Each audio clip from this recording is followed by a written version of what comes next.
ajudar, mas você vai sofrer a vida toda por causa da ansiedade. Uma coisa é uma coisa, outra coisa é outra coisa. Até os chakras são diferentes, né? Chakra das emoções é no umbilical, chakra do sentimento é cardíaco, é diferente, emoção é diferente, sentimento. Não adianta melhorar em um e não em outro. Faz sentido? Sim. Bora voltar para o Pai Nosso. Frase final. Você viu? Jesus não pediu nada ainda. Vamos lá. Não deixeis cair em tentação. Ó. Não nos deixeis cair em tentação. Aí Jesus fala, depois de tudo isso, você sabe que você provavelmente não vai conseguir de cara. Então reforça, não deixa eu cair em tentação. Ou seja, de voltar à estaca antiga, entendeu? Ao eu antigo, ao Ricardo antigo. O Ricardo novo quer ter fé. O Ricardo antigo tem medo. O Ricardo novo quer ter leveza e serenidade. O Ricardo antigo é ansioso. Entende? É uma transição.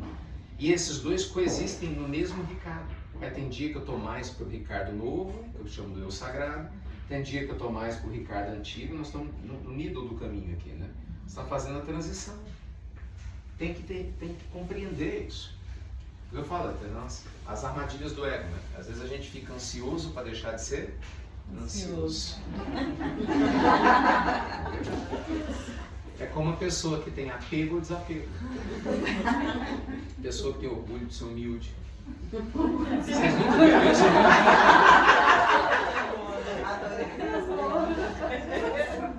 Gente, eu vou contar para vocês como eu me iluminei.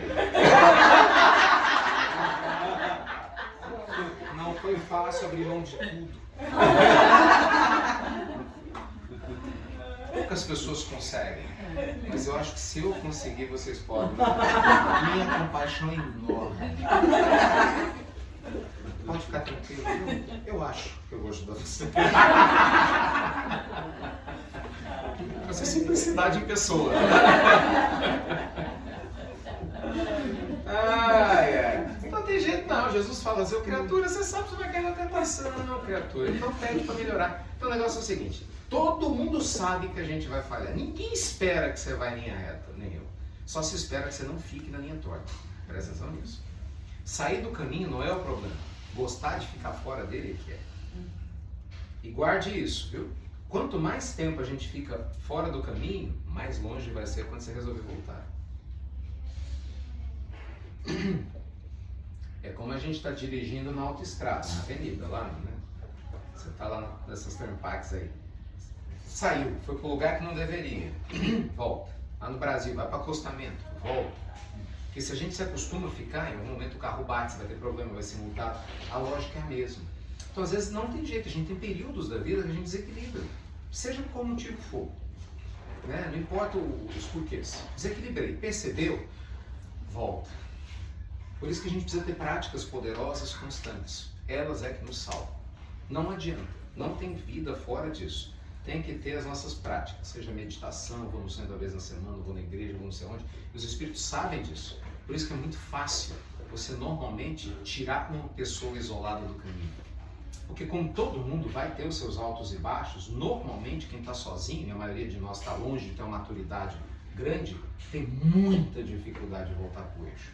Quando a gente está num grupo afim, não é fácil, mas a probabilidade é maior. Porque você me ajuda, eu estou aqui calado, não falo nada com ninguém, mas vou usufruindo dessa energia linda que sai do Buda, da prece, sabe? Aqui eu estou calado, mas me sinto tão bem, tão alivio, entende?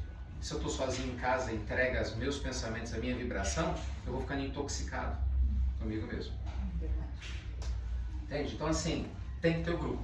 Quem viu lá no tratamento, um dos pilares do tratamento espiritual é você incluir algum lugar que faça sentido, não importa o que seja, faça sentido. Você não, nem Jesus, gente, fez sozinho. Para mim isso é o suficiente. Você não vê nenhum grande líder espiritual que tenha criado algo que durou sozinho. Ninguém. Nenhum. Não tem um. O despertar espiritual é solitário, que é seu, é você e eu, mas a caminhada nunca é solitária. Então essa coisa de eu dou conta, vou para minha casa, não sei o que, você não é o último bolacha do pacote, lamento informar, vai dar ruim.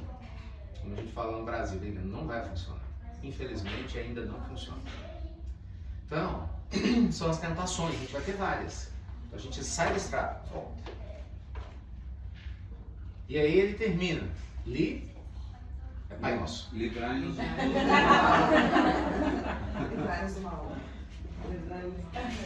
E aí a gente pode acrescentar, a começar por aquele que ainda habita em nós, né?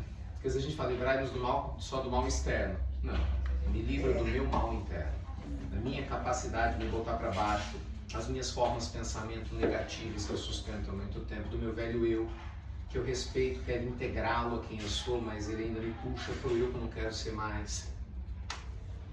E ó, que engraçado, agora acabei de perceber, a gente foi rezar o Pai Nosso, estruturar para entender como é que a gente pede as coisas. Uai, Jesus não pediu nada. Prestou atenção nisso? A oração mais importante da história, para você ter tudo que você precisa, você não pede nada. Você entrega. E você sabe o que é mais engraçado nisso? É que não tem nada, né? Senhor, livrai-nos de todos os males. E agora é a hora de eu pedir minha casa própria e meu brincar.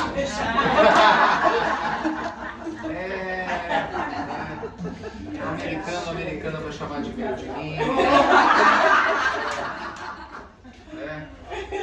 A little things. Dá pra tentar, mas não vai.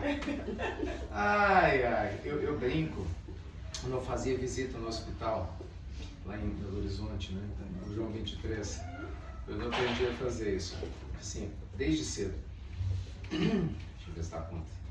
Tanto tempo. Essa história é boa. Eu tinha 19 para 20 anos, e eu falei, eu quero fazer visita no hospital. Pô, não, você não pode sozinho, que não sei o quê, que não... Nunca vi ninguém querer fazer a caridade direito e não voltar melhor. Nunca. Impressionante um monte de mito que as pessoas criam sobre energia, sobre não sei o que, e deixam de fazer o trabalho. Isso é preguiça muitas vezes. Eu fui na época, o João 23, terceiro pronto-socorro da América Latina em tamanho, complexidade, lá em BH. Aí, na época, agora já foi reformado, tinha uma capela, era meio velhinho, tinha o CTI, a UTI, e tinha uma capela. Uma das nossas assistidas foi atropelada, quase desencarnou, e estava lá internada. A mãe, com transtornos mentais, não podia visitar. Aí eu falei, vou. E foi assim que tudo começou. Eu cheguei, fui aplicar um passe nela, aí a auxiliar de enfermagem reconheceu, ficou meio assim, tomou coragem, voltou. Desse juro que foi assim, como se fosse uma coisa secreta, Rô. Eu sei o que você está fazendo. Eu falei, não, me xingar. Ela chegou a me xingar. Aí ela puxou o livro da Zíbia. Eu tô lendo.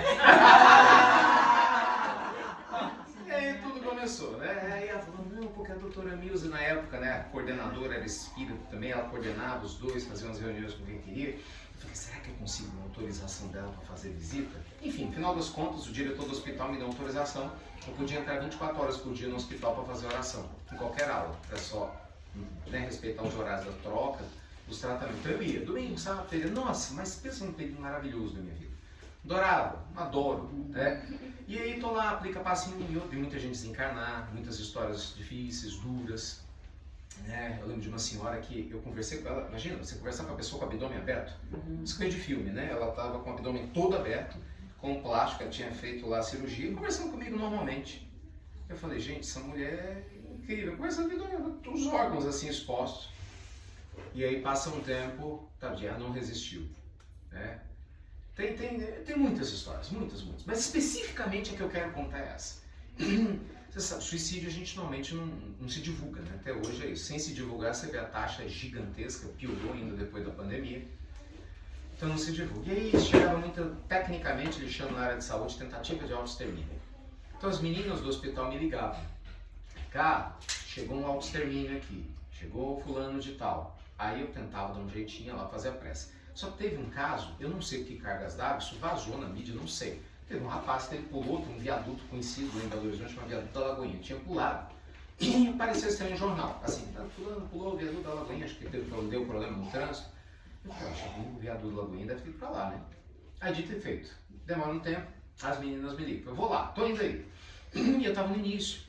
Então, assim, como eu estava acostumado a ir lá, aplicava passe, me sentia bem, o pessoal achava bacana, um menino aplicando passe, eu estava me sentindo, né? Me sentindo.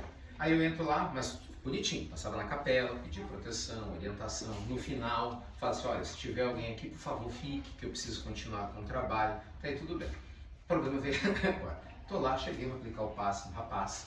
Realmente, estava muito mal. tinha tentado suicídio, tinha se quebrado tudo. E que eu não sei se vocês já pararam para pensar nisso. Às vezes a gente fala, olha, a pessoa conseguiu o suicídio, desafiador para ela no mundo espiritual. Mas quando ela não se mata, o desafio fica aqui, porque tem as sequelas. Dependendo da sequela, ainda tenta de novo. Né? E alguns não tentam porque não conseguem nem se mexer mais. Tem muitos casos desses. Mas, enfim, eu tô lá, né? Eu lembro direitinho da cena. Ele aqui, Paz Moreno, eu, Senhor da vida. Aí eu ainda tinha detalhe, eu sempre falava com eles no ouvido. Não sei se você sabe, o último sentido que a gente perde é a audição. Então, mesmo em coma, muitas vezes o espírito ouve, a gente ouve, só que não consegue se comunicar. Eu sabia disso sempre como falava com eles, olha, eu estou aqui, fiz uma oração, não sei qual é a sua crença, a sua religião. Se você estiver me ouvindo, mas é com muito respeito, com muito carinho, tá aí tudo bem. Aí começa o missionário. O missionário. Senhor da vida, me ilumina para que eu possa ajudar a curar este rapaz. Para não sei o que, não sei o que. Eu estou lá, começo a aplicar o passe, e na hora amigo espiritual veio, eu não esqueço disso. Ele falou assim, nunca mais faça isso. Aí eu, mas eu estou fazendo uma coisa errada? Nunca mais faça isso. Você não veio aqui para curar ninguém. Ninguém. Veja, já te ocorreu que as pessoas no hospital muitas vezes vêm para morrer bem? Quem sabe quem melhora ou quem morre é Deus. O seu papel é doar energia. Deus faz o resto. Isso não tem nada a ver com você. Não, mas eu juro para vocês, eu fiquei com tanta vergonha. Não percebeu, mas tanta vergonha. Porque eu parei para pensar e falei, não, é verdade. Devia ter uns 19 anos, mas tanta vergonha. Aí passou o tempo, né? E fui, porque eu passo todo murcho agora. Que o melhor aconteça. Aí eu trabalhava murcho, pensa em subir, murchinho. Aí eu fui lá na capela, todo triste, isso desculpa, não foi minha intenção e tudo mais, não sei o que passou. Mas eu prometo que agora eu só vou pedir o melhor. Eu falei assim, mas Senhor, como eu sei que o Senhor é muito ocupado, de vez em quando eu vou te dar só a minha visão. Até hoje isso acontece. Eu já faço oração, assim, olha, né, que seja feito melhor, Senhor. Mas caso o Senhor precise de uma opinião, eu só vou deixar a minha, mas sem apego, tá? Sem apego. Então assim, é um exercício esse negócio de entrega. Para todo mundo, entendeu? Mas é aí que a lei da atração funciona, porque você vai atrair quem você se torna. Se você vai se tornando uma pessoa mais leve, opa, você vai atrair coisas novas. Entendeu? Então assim, as pessoas falam, o que é co-criar? E co-criar é, vou mentalizar algo bom, vou fazer a gratidão antecipada e vou esperar e receber. Não, se você estiver entupido, vamos falar assim, não vai acontecer nada. Você vai fazer tudo direitinho, não corre. Você está com pressa, não vai funcionar. É um processo. E você tem que se entregar, porque às vezes o que você acha que é bom naquela hora não vai ser naquela hora. Então tem que ter entrega, tem que ter entrega. Nossa, tem N experiências que eu poderia compartilhar a esse respeito. É entrega, acredite nisso. Tem uma determinada questão, muitos anos atrás, eu atendendo lá um amigo espiritual, e eu frustrado, triste, porque eu queria tanto que um caminho se abrisse para mim, na própria parte espiritual, né? Eu olhava, abria para um, abria para outro, lá, deu calado. Aí teve um dia que eu não aguentei. Eu fico com receio para não ficar incomodando, né? Mas doutor, não é possível, né? Fulano, ciclano, tem assim, tem assado, e você? E eu? Aí eu lembro direitinho, eu tô falando, toma cuidado com o que você pergunta. Assim, você acha mesmo que você teria condição de ter o que você está me pedindo sem se perder? Você tem certeza absoluta? Eu fiquei calado. Não sei, mas provavelmente pelo que o senhor está falando, acho que não. Às 10h40 da noite, já no finalzinho, lá em Betinhos, no Glax, no sábado. Aí eu parei e falei, quer saber de uma coisa? Larguei, juro pra vocês, foi assim mesmo, larguei pra lá, nunca mais pensei nisso. Passou. Foi eu largar, pouco tempo depois, aconteceu.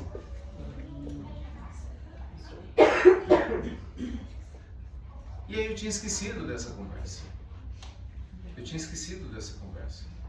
Aí eu todo feliz,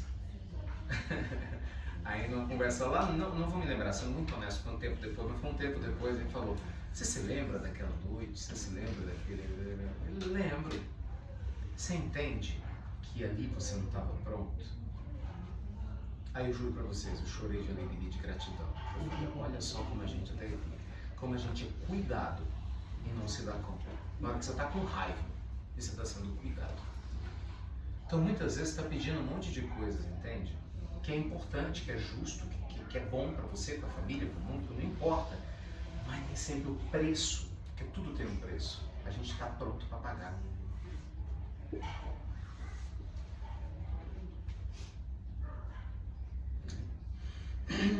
Então, gente, a lei da atração, a cocriação, ela vai fazer com que você atraia quem você se torna. Quanto mais você evolui, mais sutis serão as conquistas que você vai ser capaz de atrair.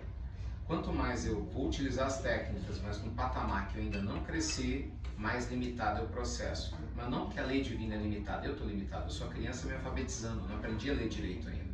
Eu juntei 2 sílabas, não sei escrever direito ainda. Mas à medida que eu vou aprendendo a escrever, ler, aí eu vou conseguir compreender, né, a lei divina. E aí tudo vai ampliando em relação a todas as questões. E aí você vai vendo como a lei da atração é algo tão básico na vida quanto o beabá, para quem está estudando. Então a questão não é se você vai atrair o que você quer, quando. Porque atrair, a gente sempre atrai tudo. O problema é saber se é bom ou ruim, mas atrai. Quando? Como que eu vou trabalhar o meu processo? Né? E aí as questões são inúmeras. Ficar aqui o dia todo, isso não se esgota, né? Porque cada porta que a gente abre tem umas 10 portas que estão ligadas a uma linha de raciocínio sobre isso.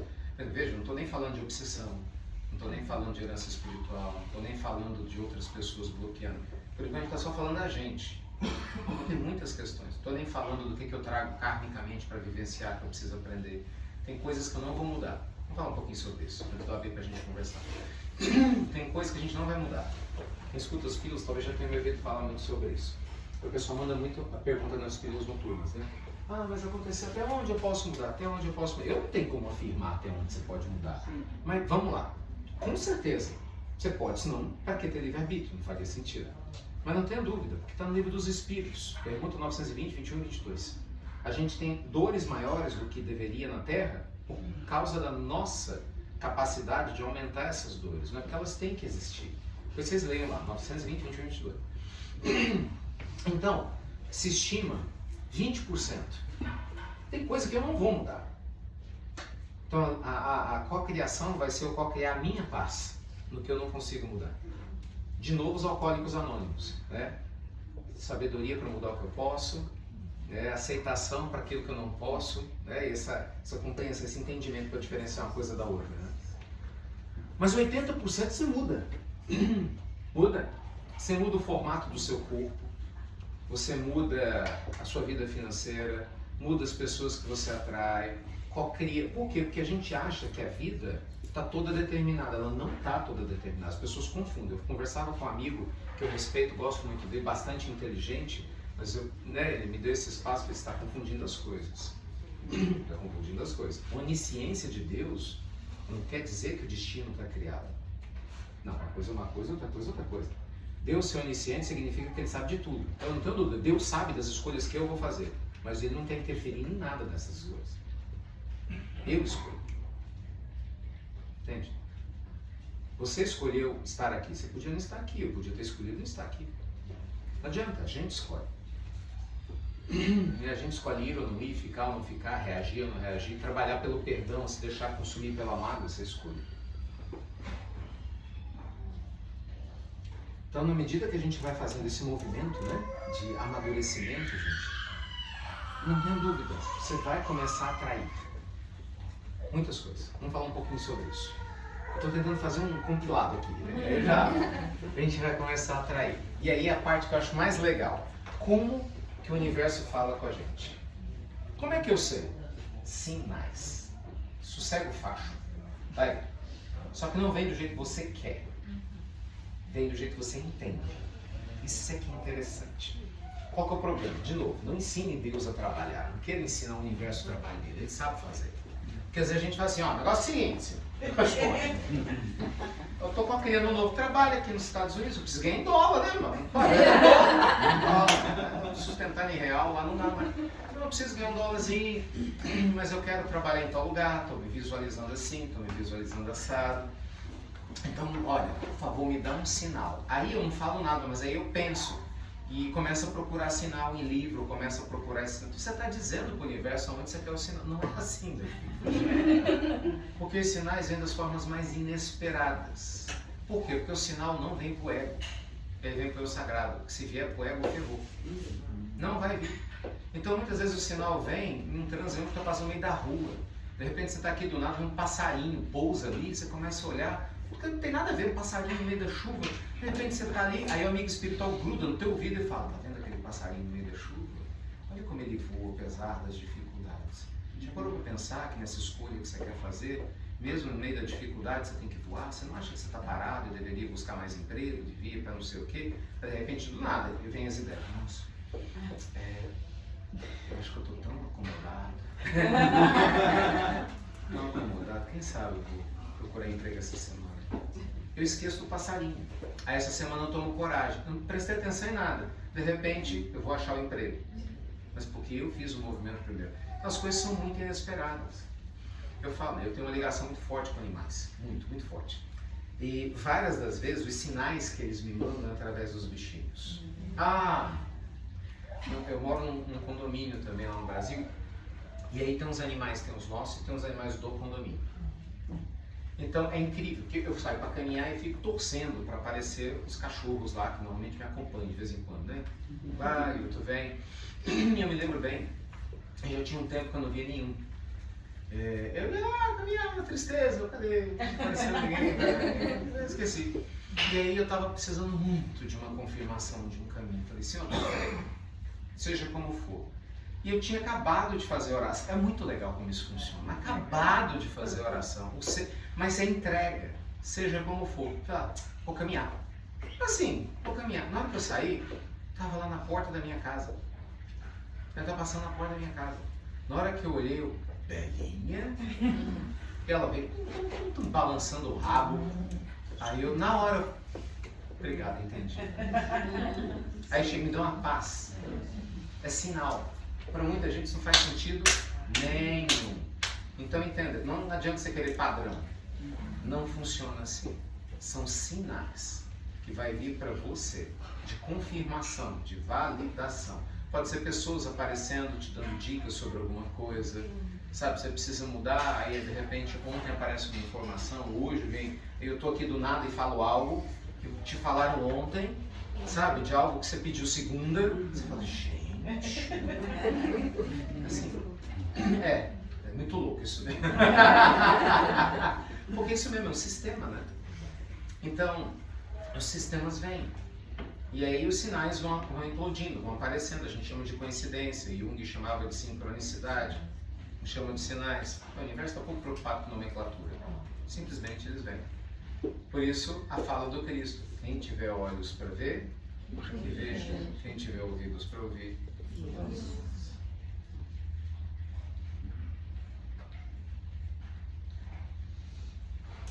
Faz sentido? E os outros 20% é destino? Os outros 20% estão na cota da expiação. É do que a gente precisa passar. É a base da escola existencial que a gente necessita. Vou te dar um exemplo típico.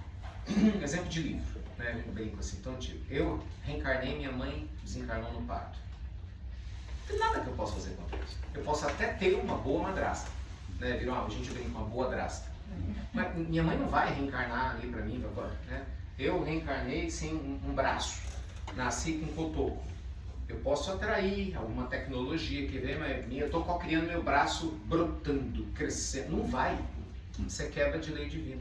Então tem algumas circunstâncias que elas estão atreladas à base do sucesso da minha reencarnação. Isso não está em negociação. Mas a forma como eu vou lidar com isso, está. Só que aí que está o detalhe. A gente atribui que essas circunstâncias estão um percentual muito maior do que realmente são. Tem gente que acha que é o oposto, que 80% é destino, 20% é escolha. Não, 80% é escolha, 85%, 15% é destino. Entende? Talvez eu vá desencarnar. Gente, são coisas muito fora da curva, a gente não pensa nisso, mas veja, nem sempre que é ruim é ruim. Veja, chega a hora de você morrer, eu tenho que desencarnar. Todo mundo tem que voltar para casa, não adianta, gente, tem que ter uma desculpa. De repente, tá lá, você vai desencarnar no acidente aéreo. Meu Deus, um acidente aéreo no seu... Calma. Mas você vai desencarnar, você vai nem saber, você vai sentir nada. Dependendo da situação, você vai estar dormindo, despressuriza a cabine, você dormindo, você acorda no mundo espiritual. Foi uma tragédia? Foi. Horrível? Foi. Para você foi um prêmio. É sempre assim? Não. Tem gente que sofre na descida. Provavelmente quem sofre na descida tinha que passar por isso, ter feito pessoas morrerem no passado dessa forma. Cada caso é um caso. Cada caso é um caso. Então, tem coisas que às vezes não vão mudar. Mas veja, a maioria das coisas muda. Pra você ter ideia, a morte, a data da morte. Fala-se pouco sobre isso, mas se amplia muito e se antecipa também. Eu estou falando de antecipação pelo suicídio. O mundo espiritual pode antecipar o seu desencarne. Quando há uma intercessão para isso seja positivo, porque você está fazendo muita besteira aqui. E por intercessões, ou por intercessão. O irmão do Chico foi assim. O Chico teve um irmão, José Xavier, que ajudou ele a montar o trabalho. Lá trabalhou com ele 11 anos, de repente caiu doente. Teve uma espécie de suspeita, né, que se um AVC profundo. E aí o Chico pediu intervenção, a Emmanuel falou, vou ver o que eu posso fazer. Foi para um lado, foi para o outro, tem uma boa, estou te falando, o negócio de espírito tem boa notícia. Pode esperar. Uma boa notícia para você. Qual? Nós vamos conseguir ajudar seu irmão. Graças a Deus ele vai melhorar. De certa forma, vai. Nós vamos desencarnar ele. Como assim? Porque ele tinha, nós avaliamos a ficha kármica dele, passar 11 anos em cima da cama de um hospital por erros do passado. Mas como ele nos ajudou durante esses 11 anos, nossos superiores fizeram a quitação. Então não tem mais motivo para ele ficar na Terra. E ele desencarna. E o Chico foi cuidar do sobrinho. Aí o Chico era do cãozinho dele, o Lorde. Para quem gosta de animal, uma história muito bonita do Lorde. Logo no início. Então, assim, até na questão dos desencarnes. O Chico mesmo fez hora extra. O Divaldo já falou das 3 horas extras dele aí. E acontece muito sem a gente saber. Animais. O Dr. Fritz tem comentado muito isso conosco, né? Muitas vezes, dado algumas circunstâncias, enquanto se pode esticar a vida de um animal por ele ser útil a uma comunidade, a uma família, a uma pessoa, se faz. Só não pode se violentar a lei divina, né? Mas enquanto se pode, se faz. Então a gente pode interferir no nosso destino muito mais do que a gente imagina. Quem que gosta de animais? Acho que dificilmente alguém vai falar comigo. Eu não gosto, mas veja, por exemplo, a história dos animais voltarem para nós. Você já te ocorreu? A cocriação nesse sentido, ela produz um efeito muito grande. Eu tenho casos assim lá em casa e é impressionante. Senhor da vida. Olha, se for bom para mim, se for bom para o animalzinho, que no momento oportuno ele possa retornar. Lá em casa, os casos que eu tenho foi assim, olha, eu não vou atrás. Larga. Eu lembro do último assim, vem, só me mostra de um jeito que eu tenha a condição de saber que é. Já tem muito, né? Porque senão aí complica, né? E foi exatamente assim. Uma delas é uma longa história, mas essa não pode ser por outro encontro. Mas só esse pedacinho. E como isso funciona? Eu estava dando um retiro espiritual lá em Belo Horizonte, na Grande BH, lá em Caeté. Aí Isadora era bem pequenininha, né? Metade do tamanho e tal. Eu lembro até hoje. Você imagina assim, tinha quase umas 400 pessoas no auditório, todo mundo meditando, de repente chega ela, né? Toda, aquele jeito dela, peguei um filhote. Papai! E eu no meio do auditório, ela entra, ela invade o lugar. Vem, eu. Que isso, menina? Olha, papai, que bonitinho, papai, que bonitinho, que bonitinho. Onde você pegou esse cachorro? Tem uma ninhada lá atrás, tem um monte de cachorrinho assim, realmente, nós tinha dado. E num convento, né? Isso num convento, eu estava lá num convento. E aí quando eu fui lá, que lindo, eu, pode deixar aí, que legal. Aí eu falo que foram 2 sinais, né? Fabiana gostou bastante, falei, opa, peraí, uai. E aí quando a irmã veio me contar que os pais, né, dos cachorrinhos tinham características de 2 cachorrinhos meus que tinham desencarnado. Foi. E aí eu, será? Tanto que eles queriam um que tinha olho azul, que assim era mais bonitinho. Eu falei, não, não quero essa. A Maia. Nossa. Ah, é lindo demais esse projeto.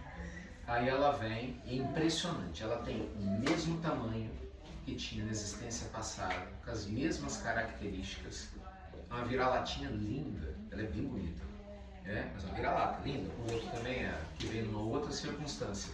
Mas até do mesmo jeito. E até o cachorrinho que não gostava do outro, perturbou ele, ela perturba ele. É muito interessante isso. Então assim, mas tem que entregar. E é difícil, né? Na hora você fala, eu quero, vem logo. Eu quero, né? Não. Entrega. Vamos abrir espaço, vamos conversar. Por favor, façam todas. Insistência é sinal de resistência? É ótimo. Depende do que você chama de insistência e depende do que é resistência. Porque o universo é vibracional. Se eu insisto na entrega, com entrega, isso não é teimosia, vamos diferenciar. É uma insistência de quem está no caminho certo. Exemplo, você mãe insiste em cuidar do seu filho. É teimoso, é difícil, você não está desistindo. Você vai lá e dá um conselho de novo, vai lá e faz tudo errado. Você vai lá e dá um conselho, mas você sabe, vai crescer, o universo vai cuidar. Um dia vai ser um ser de luz, se não for agora, eu vou estar te desganando. Mas um dia você vai ser um ser de luz. Que é diferente de eu insistir com, sim, essa droga não dá certo, sabe? Estou insistindo nesse trabalho, porcaria, não chega. Isso é resistência. Porque o que caracteriza a resistência é o que a gente sente. Então, gente, guarda essa palavra-chave, é leveza. Tudo aquilo que te traz paz é o sinal de que é o caminho certo. O taoísmo já falava isso há 6.000 anos atrás. Paz. Quando você está no caminho do Tao, o caminho que te leva a Deus, você sente paz, você não sabe explicar. Pronto, eu sei que é aqui que eu tenho que estar, que eu senti uma paz danada quando eu entrei. Eu não estou procurando explicação.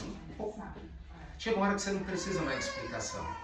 Tudo é o que é. No racionalismo, não precisa. É o que você sente.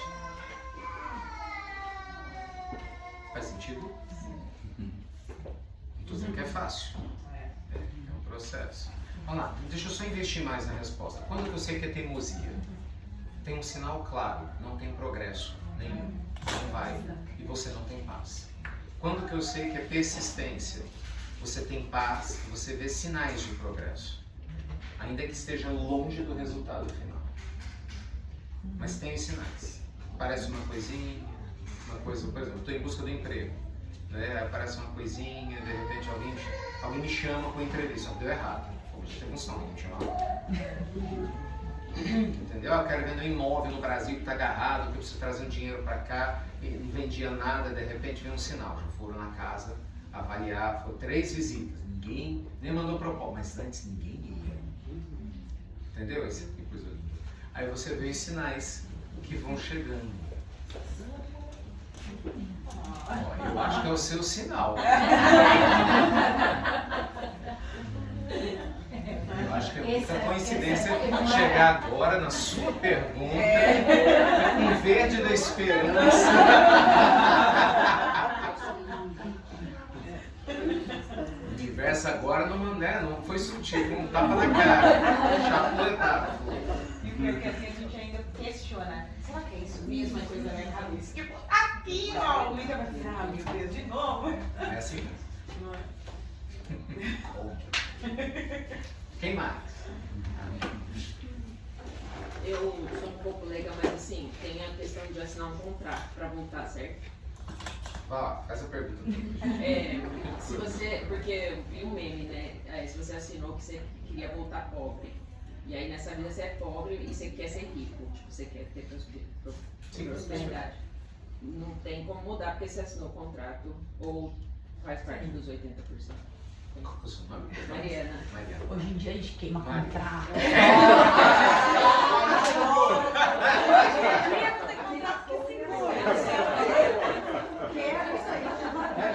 Tamo junto. Ai, ai. Eu não sei o contrato que eu assinei, mas eu nasci bem pobre. Meu pai vendeu geladeira, vendeu fogão. Sério? Sério. Tinha pão pra comer. É. Olha, vamos lá, vamos por partes. Assinar um contrato é uma metáfora, né? Só para vocês entenderem, vamos pegar uma resposta mais profunda. Antes da gente voltar, a gente tem o que é o chamado planejamento reencarnatório. O planejamento reencarnatório ele é feito com a anuência do encarnado só em alguns casos, porque a maioria de nós na Terra não tem condição de fazer isso. Mas aquela parte que tem condição não é ser perfeita, já tem um mínimo de equilíbrio para participar. Olha, meu filho, você vai reencarnar, seu pai vai ser o João, o Joaquim, aqui a mamãe, vai ser aquela que você lesou, vocês vão ter dificuldade no relacionamento, mas você vai junto, que precisa trabalhar isso. E nesse caso, você vai ficar doente com 12 anos, vai estar assim, por quê? Porque você precisa passar por isso e isso. Então tudo depende, a base é feita. Muitos, quando a reencarnação é compulsória, então eles não têm nem consciência disso. Vamos começar por aí. Mas voltamos para a Terra. Vou pegar exatamente o exemplo que você trouxe. A gente precisa entender qual é o peso da experiência que a pobreza eventualmente vai ter nessa existência. Se ela está na cota da expiação, porque assim, eu fiz muito mal, mas muito mal, e é fundamental que isso aconteça. Ou o oposto, eu pedi para ser pobre. As pessoas não pensam nisso, mas quando o espírito ele é bem evoluído, ele quer viver experiências que ele não viveu para poder testar a si próprio. Porque sempre a gente tem coisas para ajustar. Porque ser pobre é ruim pra gente, quando você está no mundo espiritual, você esquece essas coisas. Sabe quando a gente está com fome? Você acha que come qualquer coisa? Depois que você mata a fome, aí você já pensa 10 vezes? Muda a percepção. Lá a gente não tem essa noção de medo, coisa ruim, coisa boa, porque a moeda de troca é estar bem espiritualmente. Então, tudo vai depender do peso. Mas em linhas gerais, ainda que, vamos supor, seja uma expiação ser pobre, com absoluta certeza, se eu tirar filme 100%, você tem a menor chance de errar. Se eu co-crio algo, eu vou ter vários recursos. Eu vou te dar um exemplo histórico, conhecido, se não de todos vocês, mas de muitos de nós. Dona Ivone do Amaral Pereira, uma das maiores médiuns dos últimos 200 anos na Terra. A médium que trouxe memórias de um suicida, né, das poucas médiuns, né, que eu falo, recebeu o elogio do próprio Chico quanto à qualidade da mediunidade dela. Dona Ivone, ela reencarnou e ela soube desde o início, você não vai ter família e vai ser pobre. Ela tinha se suicidado em 2 oportunidades. Inclusive a última, ela, na hora de casar, ela pula no precipício. Deixa o noivo, deixa o pai. Enfim, então ela sabia disso desde o início da vida. E ela nunca mentiu para ninguém. Ela foi uma médium incrível, uma senhora muito bondosa. Trouxe obras magníficas. Veja, o Dr. Bezerra de Menezes foi o mentor dela a vida toda. Tem uma mediunidade inquestionável, mas sempre viveu de favor na casa dos outros.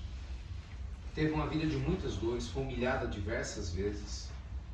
Sabe? E desencarnou assim, se não fosse o trabalho gigantesco dela, do ponto de vista material, um anonimato total e completo.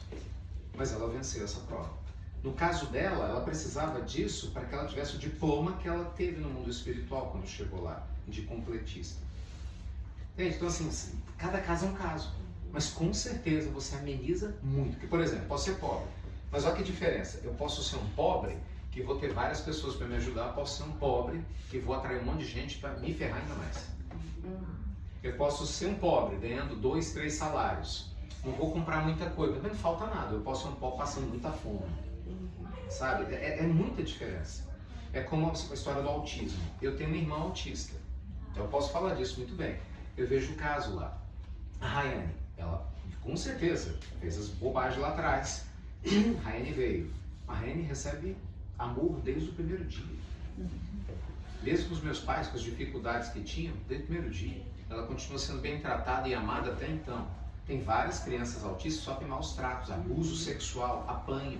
Tem uma amiga nossa, no nosso grupo mediúnico, que ela é promotora da família. Ela conta cada caso absurdo, abjeto. E ela lida hoje só com pessoas que, né, são excepcionais nas famílias.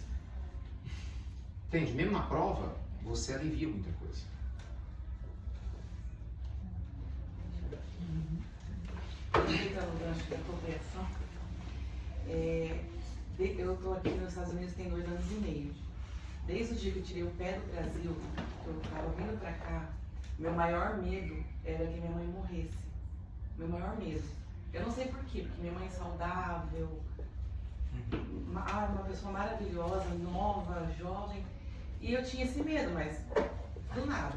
Vim pra cá e eu, 1 ano e meio depois que eu tava aqui, minha mãe faleceu. E eu fiquei pensando comigo, será que eu cocriei? Eu que fiquei pensando nisso, eu atraí.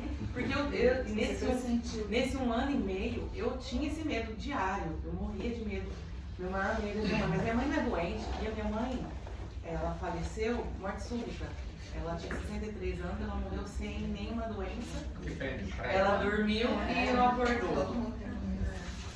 E eu fiquei, e quando isso aconteceu, eu fiquei com culpa, achando que eu causei isso, eu, a lei da atração, a cocriação, da minha parte. Pelo amor de Deus, talvez soe grosseiro a minha fala, mas de jeito nenhum não é.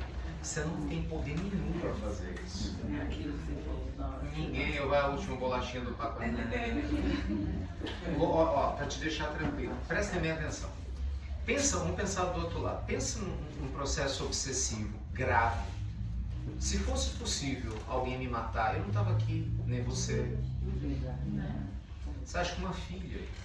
Não, claro que não. Sua mãe provavelmente já estava no processo dela de desligamento. Você vem para cá e capta isso. E o seu pressentimento. Ele teve durante 1 ano e meio a chance de ficar mais perto dela.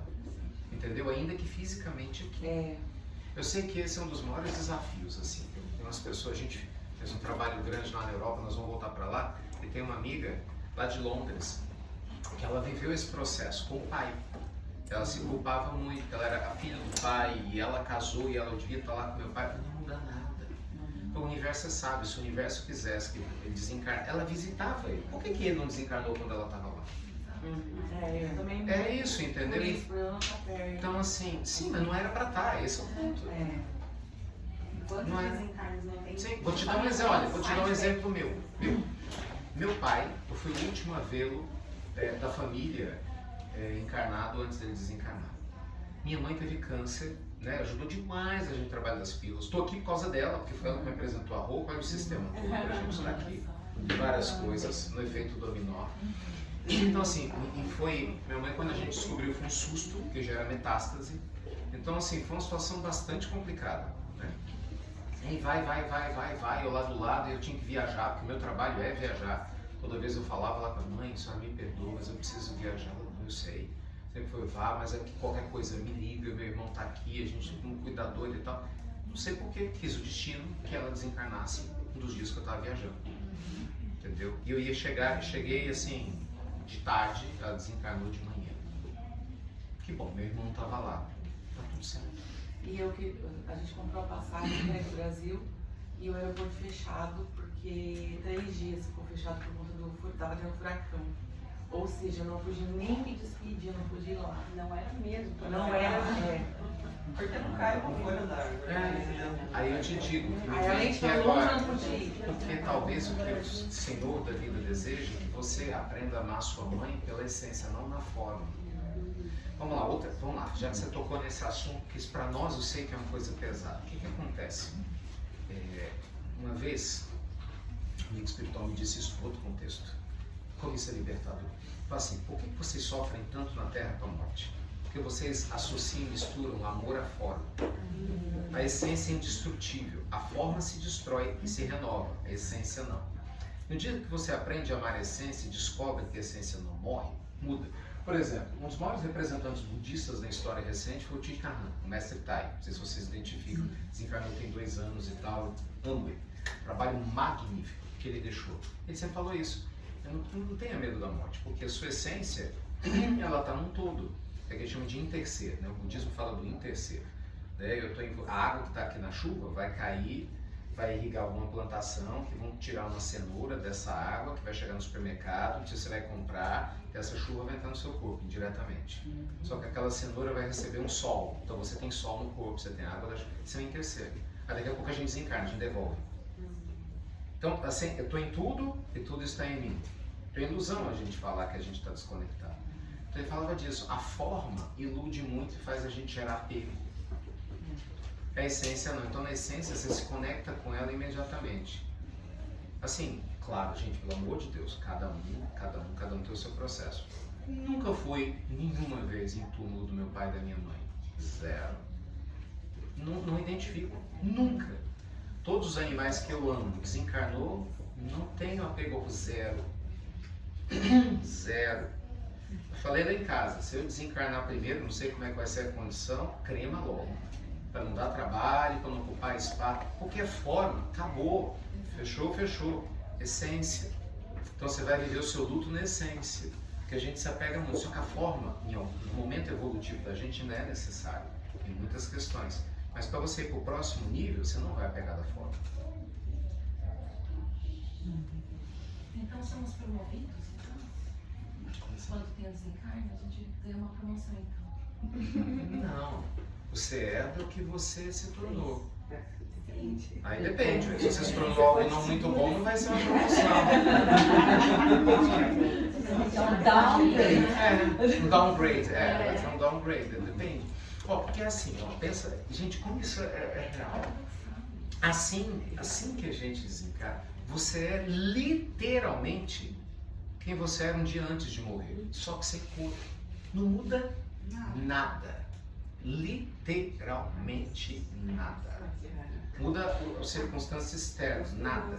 Vou te dar um exemplo. Se você é uma pessoa viciada em café, não tenho dúvida, muito provavelmente, nos primeiros dias, você vai sentir falta do café e vai aprender a reestruturar o corpo espiritual. Não é? Porque isso é natural. Eu desencarnei com raiva do João. O primeiro impacto é a raiva. Aí eles vão me mostrar que isso não é útil, que não faz sentido, e eu vou ter livre-arbítrio. Que eu posso manter a raiva do João, eu posso entender que foi uma grande bobagem, e aí tem uma visão diferente. Mas entende, o dia seguinte, o day after lá, sou eu sem corpo. Então, entende, ninguém vira santo porque desencarnou, também não vira demônio por causa disso. Não, você é você. Manter a raiva virou um obsessor. Não, se você mantém a raiva, você é seu obsessor, né? Porque obsessão, você tem vários tipos de obsessão. Você tem auto-obsessão, você tem obsessão de encarnado para encarnado, você tem obsessão de desencarnado para desencarnado, de encarnado para desencarnado e de desencarnado para encarnado. São 5 tipos de obsessão. Você tem a auto-obsessão. Livro dos médiuns. Auto-obsessão. O que é auto-obsessão? A pior de todas. As pessoas acham engraçado, a gente tem medo da obsessão dos esqueces. Disparado, a pior obsessão é a sua. É o seu velho eu. Por quê? Porque é o meu velho eu que faz eu abrir espaço para a obsessão de lá, ué. Se o meu novo eu tivesse no controle, ninguém ia me acessar. O meu velho eu briga, xinga, julga, se vinga, fica com raiva, faz beicinho, né? Meu velho eu me obsedi. Então essa é a auto-obsessão. Aí você tem a obsessão de, vamos falar da tradicional, que a gente associa de desencarnado para encarnado. Certo? Alguém não gosta de mim, ou indiretamente não gosta, mas se aproximou de mim. Por exemplo, você vai no supermercado, dependendo das suas sensibilidades, para voltar acompanhado. E a pessoa não tem a menor intenção de te prejudicar, nunca te viu na vida. Um espírito que está errante, talvez tenha se familiarizado com a sua energia, e aí sabe que indiretamente alguém fala que você vai vir aqui no centro e vai ser canalizado, e te acompanha durante a semana, só que de repente você vai ficar doente, você começa a sentir mal, não sabe se defender desse processo. Entende? Então houve uma obsessão, mas não houve uma intenção. Então tem obsessão de desencarnado para encarnado, tem intencionalidade, eu quero prejudicar o Ricardo, e outras não. Aí tem vários casos para contar. Por exemplo, eu lembro de um caso de uma moça, ela passou um período difícil, vários casos de vários, mas esse foi muito notório para mim, que eu lembro dela até hoje. Ainda eu morava na casa anterior, logo no início das pílulas, a pílula foi em 2014, deve ter sido tipo 2017, uma coisa assim. Passei um mês, mas numa tendência depressiva horrorosa. E eu sem entender nada, gravava as pílulas. Na hora que eu gravava a pílula, eu me sentia super bem. Terminava do até breve, até muito breve, murchava. E eu sem entender aquilo. E rezava, e rezava, e rezava, sem ânimo pra nada. Sem ânimo pra nada. Sem ânimo. Eu fazia tudo. Ninguém percebia nada. Não deixava transparecer nada com o Fabiano, os meninos. Ia pro instituto, não me arrastava. Meu Deus, o que eu estou fazendo de errado? Ia para os tratamentos espirituais, todo mundo tratado, tudo não mudou nada na minha rotina. Mas internamente pensa num peso. Eu falei, gente, mas não é possível, o que está errado? Eu tinha se passado mais de um mês assim. Fui na terapia. Eu falei, não, vamos fazer a terapia, deixa eu entender. Nada. Daí um dia ele estava indo para Belo Horizonte, era às 11 da manhã, 11h30. Eu lembro que eu almoçava na estrada hoje, porque eu moro numa cidade, em Joatuba, né? BH mais ou menos 1 hora. Para BH, vou pro escritório. Na hora que eu entrei no carro, eu de novo, oh, meu Deus, fui fazer uma oração. E dessa vez, na hora que eu fui fazer a oração, foi a primeira vez que eu vi ela. Era uma mulher. Nossa, eu lembro, juro por Deus, direitinho. Era uma mulher, cabelo preto, escorrido, aqui, clara, pálida, toda pálida. Essa de filme, magrinha. E ela estava toda triste, chorando, pedindo perdão. Atrás de mim, não vai com maravilha, dentro do carro. Pedindo perdão. Me perdoa, eu não queria te fazer mal, não quero te fazer mal. Me desculpa, por favor, me perdoa. Vou resumir a história para vocês. Não sei aonde essa mulher me viu, foi em Joatuba, andando. E aí ela, eu vi uma luz, eu fui atrás. E ela grudou. E a gente fazendo evangelho em casa, ela se sentia bem. Rezando, gravando a pílula, ela estava do lado. Ela grudou. E eu não tinha tido essa noção. Não tive a noção. E aí, só que a energia dela é de muita dor, de muita tristeza, de muita angústia. Ela não queria me fazer mal nenhum. Mas estava fazendo. Aí eu fui e conversei com ela. Na hora que ela viu, eu falei, gente, aí eu falei, Ricardo, como você é bobo, idiota, como é que você não percebeu? Foi. Aí, mas isso eu sou muito grato a ela, porque ela me ajudou a abrir a atenção para todos os outros que vieram na sequência. Que muda na hora. Mas na hora que eu percebi que eu fui conversar com ela, eu disse, olha, não fique triste. Estou falando, eu fui com ela para Belo Horizonte e disse, não